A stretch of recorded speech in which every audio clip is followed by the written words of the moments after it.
క్రైస్తవుని యొక్క జీవిత పోరాటం చాలా పొడుగైంది ప్రియులారా.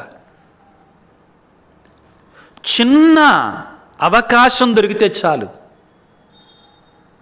సాతానుడు మన కబళిస్తాడు, మనల్ని ఏం చేస్తాడు? కబళిస్తాడు. చిన్న అవకాశం దొరికితే చాలు.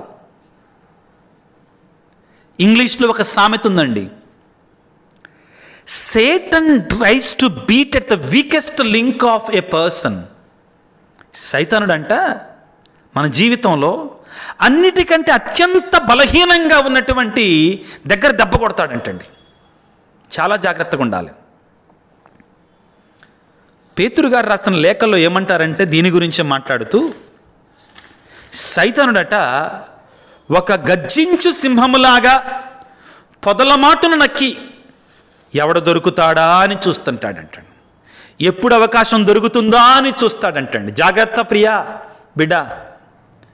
పేతురు రాస్తున్నటువంటి మొదటి లేఖ 5వ అధ్యాయం 8వ వచనంలో, మెలకువతో జాగరూకులై ఉండు, మీ శత్రువకు సైతాను గర్జించు సింహవలె తిరుగారుచు ఎవరిని కబలించుదామా అని చూస్తున్నాడంటండి. దృఢ విశ్వాసులై వారిని ఎదిరించి పోరాడండి. ఏమంటున్నాడు? దృఢ విశ్వాసులై వాడిని, ఆ సాతానును ఎదిరించి పోరాడండి. ప్రపంచవ్యాప్తముగా ఉన్న మీ తోటి విశ్వాసులను బట్టి మీ తోటి విశ్వాసులు ఇట్టి బాధలను అనుభవించుచున్నారని మీకు తెలియను కదా. Don't think that the temptations are only for you. Don't think that this fight, spiritual fight, the spiritual warfare is only for you.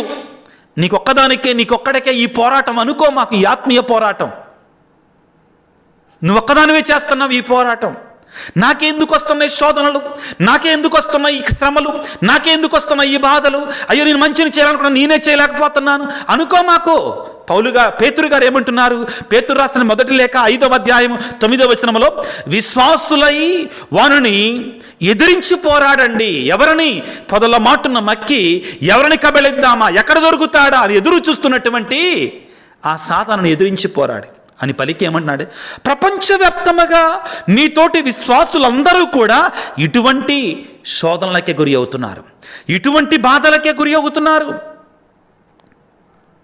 కాబట్టి ప్రియులారా, మీరందరూ కూడా ఇదిగో ఈ శోధనలలో విజయం పొందాలి. ఈ పోరాటములో, ఈ యుద్ధములో మీరు అలుపెరగకుండా పోరాడాలి. మనందరం కూడా పోరాడాలి. ఇది క్రైస్తవుడు అనేటువంటి వాడు నిత్యము కూడా చేయవలసినటువంటిదే ప్రియులారా. తప్పనిసరిగా మనందరం కూడా చేయాల్సిందే. క్రీస్తు ప్రభువు, స్వయాన క్రీస్తు ప్రభు ప్రియులారా మనందరికి గొప్ప ఉదాహరణ. దేవుని కుమారుడుగా, మనుష్యావతారుడు కదా, దైవశక్తి ఉంది, పరిశుద్ధాత్మ ఉంది, ఆత్మచేత అభిషేకాన్ని పొందాడు. ఆయన పోరాడాల్సిన అవసరం లేదు. నో నో నో నో ఆయన ఇంకా ఎక్కువగా పోరాడాడు, ఇంకా ఎక్కువగా పోరాడాడు. హెబ్రీ పత్రికలో యేసు ప్రభు ఈ లోకములో ఉన్నప్పుడు ఎలాగా పోరాడాడు మనకి తెలియజేస్తాడు పిల్లారా. ఏమని తెలియజేస్తాడు? ఆయన అన్ని విధములుగా మనవల ఈ లోకానికి వచ్చి ఆయన శోధించబడ్డాడు. అందరిలాగానే భయంకరంగా శోధించబడ్డాడు పిల్లారా. కానీ పాపం మాత్రం చేయలా. హెబ్రీ పత్రిక 4వ అధ్యాయం 15వ వచనములో మన బలహీనతలను గురించి సానుభూతి చూపలేని వ్యక్తి కాడు మన ప్రధాన యాజకుడు. అదృష్టం ఏంటంటే మనందరికీ ఈ పోరాటంలో, ఈ యుద్ధంలో, ఈ జ్ఞానేంద్రియాల పైన, ఈ సాతాను శక్తుల మీద, సాతాను శక్తులు అంటే ఎక్కడో అనుకోమాకండి. I'm not talking about those things. I'm talking about spiritual warfare. ఆత్మీయ పోరాటాన్ని గురించి, విశ్వాస పోరాటాన్ని గురించి మాత్రం మాట్లాడుతున్నా ఈ రోజున. దాని గురించి అండి. క్రీస్తు ప్రభు అంటండి, మన బలహీనతల గురించి సానుభూతి చూపలేని వ్యక్తి కాడు మన ప్రధాన యాజకుడు. ఎందుకని? అంతేకాక మన వలె అన్ని విధములుగా శోధించబడ్డాడు, అన్ని విధాలుగా పోరాడాడు. ఆయన కూడా పాపం మాత్రం చేయలా. ఆయన మనకు గొప్ప ఉదాహరణ ప్రియులారా, గొప్ప ఆదర్శం ఆయన మనకి. ఎక్కడ పోరాడాడు ఆయన? ఎక్కడ పోరాడాడండి? మత్తయి శుభవార్తలో మనందరం చదువుకుంటాం. ప్రియులారా, ఏంటి 4వ అధ్యాయం 1వ వచనం నుండి ఆయన పరిశుద్ధాత్మను పొందుకున్న తరువాత ఎడారికి కొనిపోబడ్డాడు. దేనికి? సాతాను మీద యుద్ధం చేయడానికి, శోధన మీద యుద్ధం చేయడానికి. ఎంత ధైర్యం సైతానుడికి! ఊహించుకోండి. నిన్ను నన్ను వదిలిపెడతాడా? సాతాను నిన్ను నన్ను వదిలిపెడతాడండి? వదిలిపెట్టాడు. మనం బైబిల్లో మనకు అర్థం కావటానికి 3 సార్లు శోధించినట్లుగా ఉంటుందండి. ఏంటి? రాళ్ళను రొట్టెలుగా మార్చుకోమన్నట్లుగా, శిఖరం నుండి కిందికి దూకమని, నన్ను ఆరాధించమని 3 రకాలుగా శోధించబడ్డట్టుగా ఉంటుంది. కానీ ప్రియులారా, ఇదే వాక్యాన్ని మనం లూకాసు వార్త 4వ అధ్యాయంలో మనం చదువుకుంటే ఏమని అర్థమవుతుందంటే ప్రియులారా, సాతానుడు పలు విధాలుగా శోధించాడు యేసు ప్రభువుని. ఎన్ని విధాలుగా? పలు విధాలుగా శోధించాడు. లూకాసు వార్త 4వ అధ్యాయం 13వ వచనంలో, ఇట్లు ఆ సాయితాను అనేక విధములుగా శోధించిన పిదప తగిన సమయమునకై యేసుని విడిచి వెళ్ళిపోయింది. తగిన సమయం కోసం, అనుకూలమైన సమయం కోసం.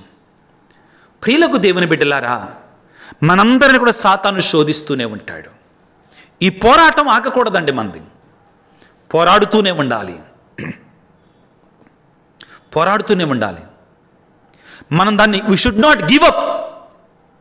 దేవుడు తప్పనిసరిగా ఇక్కడ మనం గుర్తుపెట్టుకోవాలండి ఒక మాటను. దయచేసి ఈ మాట గుర్తుపెట్టుకోండి దయచేసి అందరూ కూడా. ఏంటంటే, దేవుడు చూసేది నీ ప్రయత్నాన్ని. నీ ప్రయత్నాన్ని దేవుడు చూస్తాడు. నా ప్రయత్నాన్ని దేవుడు చూస్తాడు. ఈ శోధనలు వచ్చినప్పుడు ఆ శోధనలను ఉండిపోయి సాతానుకు లొంగిపోయి ఇంకా ప్రయత్నం చేయకుండా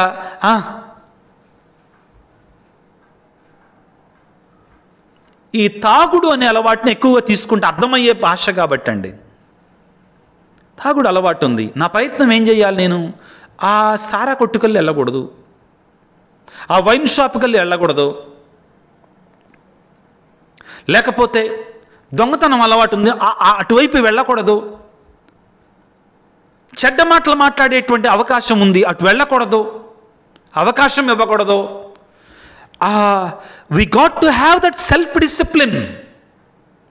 మనతో మనం మొండిగా ఉండాలి, మనం ఆ క్రమశిక్షణకు లోబరుచుకోవాలంతే. లేకపోతే కుదరదండి. ఆ పోరాటం చేయాలి. మనలో మనం పోరాటం చేస్తూనే ఉండాలి ప్రియులారా, యుద్ధాన్ని చేస్తూనే ఉండాలి. అన్నిటికంటే ముఖ్యమైనటువంటిది, క్రైస్తవుడు అనేటువంటి వాడు ఈ లోకములో పోరాటం చేస్తూనే ఉంటాడు, చేస్తూనే ఉండాలి. ఇది బాహ్యమైన పోరాటం కాదు, ఎవరితోనో పోరాటం కాదు. నాలో నేనే పోరాటం, నాతో నేనే పోరాటం. ఇది బాహ్యమైన పోరాటము కాదు, ఇది ఆత్మీయ పోరాటం, విశ్వాస పోరాటం ప్రియులారా. ప్రతి ఒక్కరు అర్థం చేసుకోవాలి. అయితే ఏం చేయాలి మరి దీనికి? ఎలా మరి దీని మీద మనం విజయం సాధించటం అంటే ఎల్లప్పుడూ సిద్ధపడి ఉండాలి. ఈ పదాన్ని గుర్తుపెట్టుకోండి దయచేసి. We should be prepared all the time, at every moment of our lives. ఏం కాదులే, ఏముందిలే అనుకుంటే కుదరదండి. ఏం కాదు చేద్దాం అయిపోతుంది. ఎల్లప్పుడూ సిద్ధపడి ఉండు, మెలకువతో ఉండు, జాగరూకులై ఉండు. ఈ కడపటి దినాలలో, ఈ కడ రోజులలో ప్రియులారా, ఈ నవంబర్ నెల అంతా కూడా యేసు ప్రభువు పలికే మాట ఎక్కువగా సిద్ధపడి ఉండు, మెలకువతో ఉండు, జాగరూకులై ఉండండి. పేతురు గారు రాసినటువంటి మొదటి లేఖలో 5వ అధ్యాయంలో మనం చదువుకున్నాం కదండి. గర్జించి సింహములాగా ఉన్నాడు కాబట్టి మెలకువతో ఉండు, జాగరూకులై ఉండండి. అంటే ఏంటి? లెక్కలేని తనముగా ఉండొద్దు, అలసత్వాన్ని చేయమాకు ఆత్మీయ విషయములో. మరి ఏం చెయ్యాలండి? వాక్యాన్ని చదువు, ప్రార్థన చేయి, దేవుని సన్నిధికి వెళ్ళు, మోకరించు, జపమాల జపించు, దివ్యస ప్రసాదాన్ని స్వీకరించు, కరుణ జపమాల చెప్పు. ఎప్పుడు కూడా చెప్తూనే ఉండాలి ప్రియులకు దేవుని బిడ్డ. ఇది చెయ్యాలి మనం. మెలకువతో జాగరూకత మండం ఇదే. ప్రార్థన చేయి, దేవా నాకు శక్తినివ్వయ్యా. మనం ఈ ప్రయత్నము చేయకుండా, జాగరూకత కలిగి ఉండకుండా, ప్రార్థన ఎక్కువ చేయకుండా, నాకు శోధనలు వస్తున్నాయి, శోధనలు ఆడుకుంటుంది మనతోటి సైతాన్ అన్నట్టు. అంతే కదండి. అవును ప్రియులారా, ఎఫెసీ పత్రిక 4వ అధ్యాయం 7వ వచనంలో ఏం చేయాలి మనం? ఇప్పటి వరకు కూడా మనకి శోధనలు వస్తాయి తప్పనిసరిగా చదువుకున్నాం. మనం ఏం చేయాలి? సిద్ధపడి ఉండాలి, మెలకువతో ఉండాలి, జాగరూకులై ఉండాలి. ఎలాగా ఉండాలి అంటే ప్రియులారా, ఎఫెసీ పత్రిక 4వ అధ్యాయంలో 27వ వచనంలో సైతానుకు అవకాశం వసగవద్దు. Don't give an opportunity to Satan. Don't give. సాతానుకి అవకాశం ఇవ్వమాకు. ఆ శోధన మొదలవుతుంది అన్నప్పుడే దాన్ని కత్తిరించడానికి ప్రయత్నం చెయ్యి. అది శోధన పాపంగా మారకముందే నీవు దాన్ని కత్తిరించగలగాలి. వేరే మార్గం లేదండి. ఈ సమయంలో మీకు ప్రతి శోధన పాపం కాదండి. శోధన అందరికీ వస్తుంది. కానీ ఆ శోధన పాపంగా మారే లోబులోనే నీవు సైతానికి అవకాశం ఇవ్వకుండా ఉండాలి. యాకోబు రాసినట్టు లేఖలో 1వ అధ్యాయంలో 12వ వచనాన్ని నుంచి చదువుకుంటున్నాం. యాకోబు రాసిన లేఖ 1వ అధ్యాయం 12వ వచనము. శోధనకు గురి అయ్యి విశ్వాసము కోల్పోని వ్యక్తి ధన్యుడు. శోధన గురి అవుతున్నాం, కానీ విశ్వాసం కోల్పోటల్లా. అదెలా సాధ్యమండి? ఉదాహరణ చెప్తాను. ఎవరూ లేరు, అక్కడ ఏదో వస్తువు ఉంది, బాగా ఇష్టంగా ఉంది, ఎవరూ చూడతల్లా. ఆ వస్తువు చాలా బాగుందే, ఏముంది దాన్ని తీసుకుంటే అని శోధన వస్తుంది. వెంటనే అమ్మో అది పాపం. శోధన గురి అయ్యాం మనం, కానీ పాపం చేయలే. మీకు అర్థం కావటానికి ఇంకొక చక్కని ఉదాహరణ ఇస్తానండి బైబిల్ గ్రంథం నుండి. పాత నిబంధన యోసేపు జీవితం ప్రియులారా. పాత నిబంధన యోసేపు జీవితం. యోసేపు పొతీఫర్ ఇంట్లో గృహ నిర్వాహకుడిగా పనిచేస్తున్నాడు. పాత నిబంధన యోసేపు. అన్నలు అమ్ముకున్నారు, వాళ్ళు తీసుకొని వచ్చి ఆ సైన్యాధిపతికి అమ్మేశారు. ఆ పొతీఫర్ ఇంట్లో కుటుంబ గృహ నిర్వాహకుడిగా పనిచేస్తున్నాడు. అందగాడు, యవ్వనుడు, దైవభీతి కలిగినటువంటి వాడు, పవిత్రమైన జీవితాన్ని జీవిస్తున్నటువంటి వాడు, బహుసుందరుడు. పొతీఫరు లేకుండా చూసి పొతీఫరు భార్య యోసేపు మీద కన్నేసింది. కన్నేయటమే కాదు, ఎవరు లేకుండా చూసి ఒక రోజున యోసేపుని బలాత్కారం చేయడానికి ప్రయత్నం చేసింది. శోధన వచ్చింది యోసేపుకి. శోధన ఇంటి ముందు తలుపు తడతా ఉంది. ఎవరది? స్వయంగా పొతీఫర్ భార్య అడుగుతుంది. శోధన వచ్చినప్పుడు యోసేపు తేరుకున్నాడు. ఏమంటాడు తెలుసా? అమ్మా, నా యజమానుడు నీ భర్త నిన్ను తప్ప, నీ మీద తప్ప, వాక్యం ఉంటుందండి అక్కడ, నీ మీద తప్ప ఇదిగో సంపదలన్నిటికీ నన్ను యజమానిగా చేశాడు. నేను ఆయనకి ఎలాగ ద్రోహం చేసేది అని పలికి ఇంకొక మాట అంటాడు. ఇది దైవద్రోహము కాదా? ఇది దైవద్రోహము కాదా అని పలికి పారిపోతుంటే షర్టు పట్టుకుంటే విడిచిపెట్టి వెళ్ళిపోతాడు. ఇది యోసేపులో జరిగిన పోరాటం. ఆ పోరాటంలో అతను గెలిచాడు. దేవుని సన్నిధిలో నీతిమంతుడిగా ఎంచబడ్డాడు. ప్రియులారా, ఏమని పలుకుతుంది? సాతానుకు అవకాశం ఇవ్వమాకండి. సాతానుకి అవకాశం ఇవ్వమాకండి.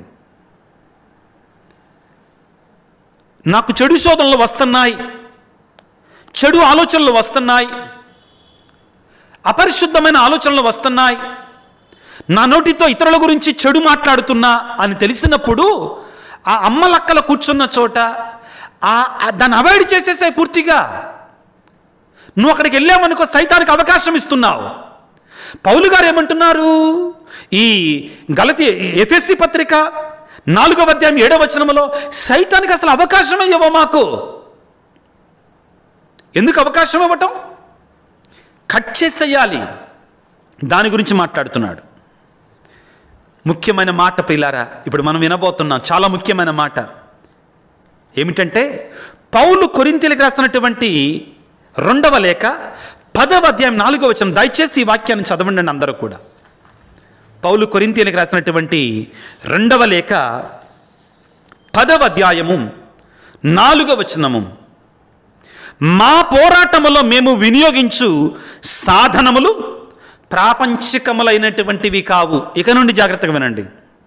ఏమంటాడంటే, అవి దుర్గములను కూడా ధ్వంసము చేయగల శక్తివంతమగు దేవుని యొక్క ఆయుధములు. ధ్యానం చేద్దాం ఇప్పుడు కొద్దిసేపు. ఏమంటున్నాడు? మా ఈ పోరాటములో, మళ్ళా పోరాటాన్ని గురించి మాట్లాడుతున్నాడండి పౌలు గారు. అనుభవం పౌలు గారికి. ఆయన కూడా మనిషి. ఏమంటున్నాడు? మా ఈ పోరాటములో మేము లోకానుసారం అంటే ఆయుధాలు వాళ్ళ. మరి ఏం వాడారట ఆయన? దుర్గములను కూడా, దుర్గం అంటే ఏంటి తెలుసా? పెద్ద పెద్ద కోటలు. దుర్గములను కూడా ధ్వంసము చేయగలిగినటువంటి శక్తివంతమైన దేవుని ఆయుధాలు మేము వాడాం. We should use the spiritual weapons in the spiritual warfare. We should use spiritual weapons in the spiritual warfare, in the spiritual battle. ఆత్మీయ పోరాటములో ఆత్మీయ ఆయుధాలను వినియోగించాలి. ఆత్మీయ ఆయుధాలను మనం వినియోగించుకోవాలి. పౌలు గారు అంటున్నారు, మేము దుర్గాలను సైతం ధ్వంసం చేయగల ఆత్మీయ ఆయుధాలని, దేవుని యొక్క ఆయుధాలను మేము వాడామని పలుకుతున్నాడు. నువ్వు వాడుతున్నావా ఈ ఆయుధాలని? నీలో విశ్వాసం అనే ఆయుధం, నీలో నమ్మకం అనే ఆయుధం, బైబిల్ చదవటం అనే ఆయుధం, ప్రార్థన చేయటం అనే ఆయుధం, దివ్య సప్రసాదం అనే ఆయుధం, ప్రార్థన అనే ఆయుధం.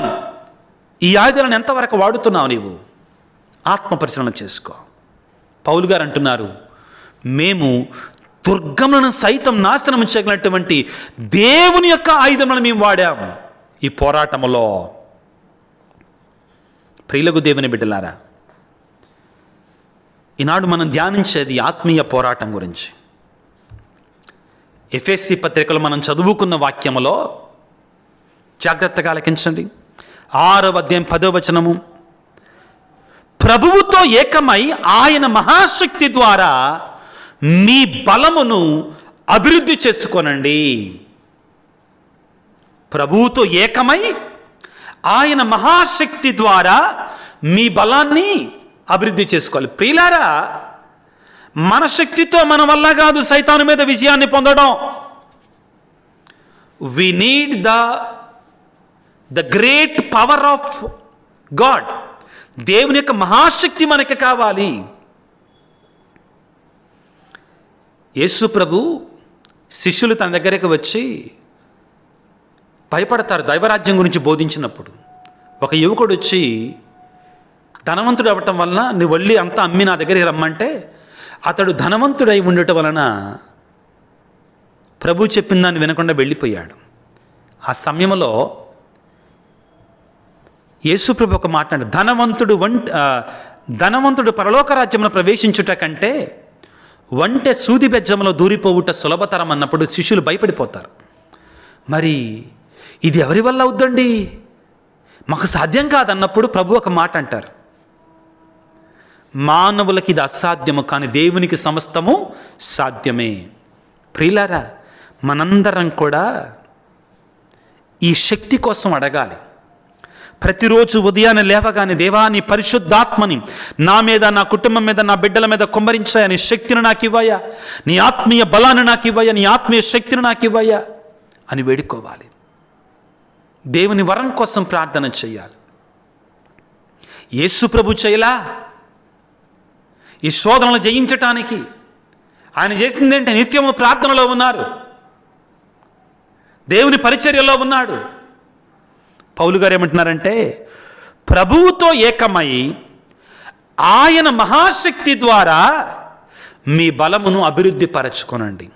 మత్తయి శుభవార్త 4వ అధ్యాయాన్ని మనం చదువుకుంటే ఆయన ఆత్మచేత అభిషేకాన్ని పొంది సాతాను మీద పోరాడటానికి వెళ్ళాడు. నువ్వు నీ సొంత శక్తితో సైతాను దగ్గరికి వెళ్ళి రా చూసుకుందామంటే సాతాను రా చూసుకుందాం అంటాడు, నేను ఒక దెబ్బతో అట్ట అంటాడు. కానీ నీలో ఎవరున్నారు? పరిశుద్ధాత్మ దేవుడు ఉన్నాడు. ఆయన మహాశక్తి నీలో ఉండాలి. ఆ మహాశక్తి నీలో పొందుపరచుకోవాలి. ఆత్మీయ జీవిత పోరాటం ఇది ఉండాలి. మాకు శక్తిని, బలాన్ని, ఆత్మీయ అభిషేకాన్ని మాకు దయచేతండి అని తలలు వంచి ప్రార్థన చేసుకుందాం. సర్వశక్తిమంతుడా, సర్వోన్నతుడా, ప్రేమామయుడా, మీకు స్తోత్రాలు, వందనాలు. అవును ప్రభువా, నా ఆత్మీయ జీవితంలో ఎన్నో శోధనలు, ఎన్నో పోరాటాలు, నా ఆత్మీయ బ్రతుకులో లొంగిపోతున్న ప్రభు, ఆ శోధనలకి బలి అయిపోతున్నా తండ్రి. పవిత్రంగా, పరిశుద్ధంగా, నీకు ఇష్టమైన బిడ్డగా జీవించాలని కోరుకుంటున్నాను. కానీ నా వల్ల కాటలేదు. ఈ రోజున నిన్ను వేడుకుంటున్నాను తండ్రి, ఆ సర్వాంగ కవచాన్ని నేను ధరించి నీ వాక్కును, సత్యాన్ని, నీతిని, పరిశుద్ధాత్మని, రక్షణని, నీ యొక్క వాక్యాన్ని, ప్రార్థన అన్నిటికంటే ముఖ్యంగా ఈ సర్వాంగ కవచాన్ని ధరించి సాతానుపై విజయాన్ని పొందడానికి కావాల్సిన శక్తిని నాకు దయచే ప్రభువా. నా శక్తి నాకు చాలదయ్యా. నీ ఆత్మ అభిషేకాన్ని నాకు ఇవ్వయ్యా. నీ ఆత్మ అభిషేకాన్ని నాకు ఇవ్వయ్యా. నీ ఆత్మ అభిషేకాన్ని నాకు దయచేయి తండ్రి.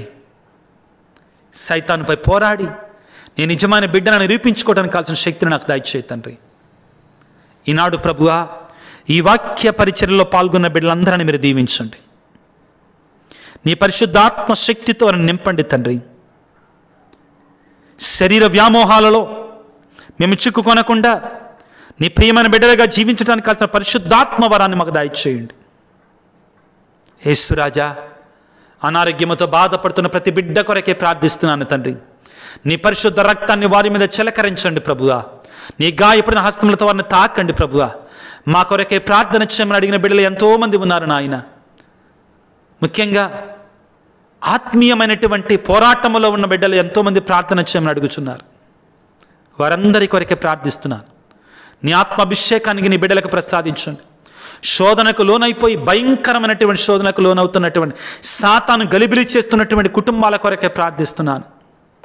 విడుదల, విమోచన నీ ఆత్మ వర్షముతో ప్రసాదించు నాయన. నీ ఆత్మ అభిషేకాన్ని దయచేయండి తండ్రి. అదేవిధంగా లౌకిక పరమైనటువంటి శోధనలతో, కోర్టు కేసులతో ఉన్నటువంటి వారు ప్రార్థించమని అడుగుతున్నారు నాయన. అప్పుల బాధల్లో ఉన్నటువంటి వారు ప్రార్థించమని అడుగుతున్నారు. గర్భఫలము లేనటువంటి వారు వివాహము కొరకై, ఉద్యోగము కొరకై, చదువుల నిమిత్తమై, వ్యవసాయం నిమిత్తం, పాడి ఎందు, పంట ఎందు కొరకై ప్రార్థన చేయమని అడుగుతున్నారు. నీ బిడ్డలను దీవించండి నాయన. ఎంతోమంది దూర ప్రాంతం నుండి నాయన ఉద్యోగం చేసేటువంటి వారు కుటుంబ సమస్యలతో, భార్యాభర్తల మధ్యలో సమస్యలతో, సఖ్యత లేక, పిల్లల తల్లిదండ్రుల మధ్యలో సఖ్యత లేక సాతానుడు అనేటువంటి వాడు పీడిస్తున్నాడు తండ్రి. నీ సర్వాంగ కవచాన్ని మాకు దయచేసి మీరు మాతో ఉండి మమ్మల్ని నడిపించి లేవనెత్తమని, ఈ వీడియో క్రింద మెసేజ్ పెట్టిన ప్రతి బిడ్డ యొక్క ఉద్దేశాన్ని దీవించమని మా నాథుడైన క్రీస్తు ద్వారా వేడుకొనుచున్నాము తండ్రి. ఆమెన్. ప్రభువు మీతో ఉందురుగాక, మీ ఆత్మతో ఉందురుగాక. సర్వశక్తి గల సర్వేశ్వరుడు పిత, పుత్ర, పవిత్రాత్మ మిమ్ము మీ కుటుంబాలను చల్లగా దీవించి ఆశీర్వదించి కాపాడుదురుగాక. God bless you. దేవుడు మిమ్ము దీవించుగాక. ఆమెన్.